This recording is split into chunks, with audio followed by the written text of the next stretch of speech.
sa Masbate, may pinagkakaguluhan ng mga tao. Sobrang laki niya po.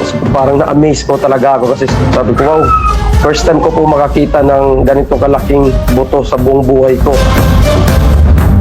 Hinala ng ilang residente ang mga nahukay. Buto ng dinosaur?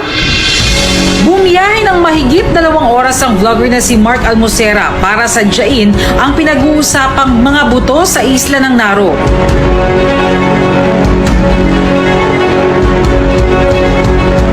Nagulan nga ako nung may na-receive akong text. May nahukay daw na mga buto ng dinosaur. Kaya kaagad-agad pumunta ako. At malayo pa nga lang ay natanaw ko na nagkakagulo na yung mga tao. At paglapit ko nga, positive. Mga buto nga siya ng dinosaur. Ang residenteng si Jerome ang unang nakakita rito at inakala nilang isang malaking kahoy lamang ito. Si Jerome nagtawag ng ilang kapitbahay para tumulong sa paghukay.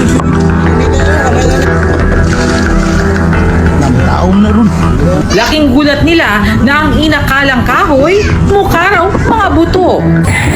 Nagulat ako nung nakita ko nga yun, nung nahukay ko yung mga yun. Akala ko nung una, kahoy. Pero nakita ko, mga buto. Siyempre namangha ako, sobrang mangha ako kasi nga napakalalaking buto. Hindi ko naman nakalain na buto pala yun ng dinosaur. Ang ilan sa mga nahukay umabot sa 1 dipa ang laki. May ilan ding maliliit na pirasong hinihinalang parte ng gulugod o backbone. Hindi po namin malaman kung ulo or yung parang sa baywang. Kung ulo parang may sungay, saka yung parte ng ilong niya. Yun, sa tingin ko, dito na kami yayaman sa mga butong nahukay ko. Kasi may mga bumabalik dito na gustong bilihin yon. Kaya lang, per kilo ang gusto nilang bilihin. Kaya lang, ang gusto ko, pakyawan. Sa laki ng mga nahukay, hindala ng mga residente, buto ito ng dinosaur. Ayun nga, confirm. Mga buto nga siya ng dinosaur. Pero sabi nung iba, baka daw buto ng balyena. Imposible naman yun kasi, di ba ang balyena isda? Baka tinik, pwede pa. Baka dinosaur po talaga daw yun kasi kung pagbabasihan kasi sa balyena, medyo malabo daw po kasi wala naman daw gaanong balyena po doon. Kahit ngayon o kahit daw nung unang panahon kasi medyo mabato saka hindi gaanong malalim. Kung ganong kalaking balyena, hindi daw mabubuhay. Ang mga nahukay na buto nasa pangangalaga ngayon ni Jerome dahil wala pang ibang mapaglagakan nito. Ipinatigil muna ng barangay ang paghukay sa lupa habang hindi pa malinaw kung ano ang nakalibing dito. Palaisipan pa rin hanggang ngayon kung ano nga ba ang mga butong nahukay sa Masbate.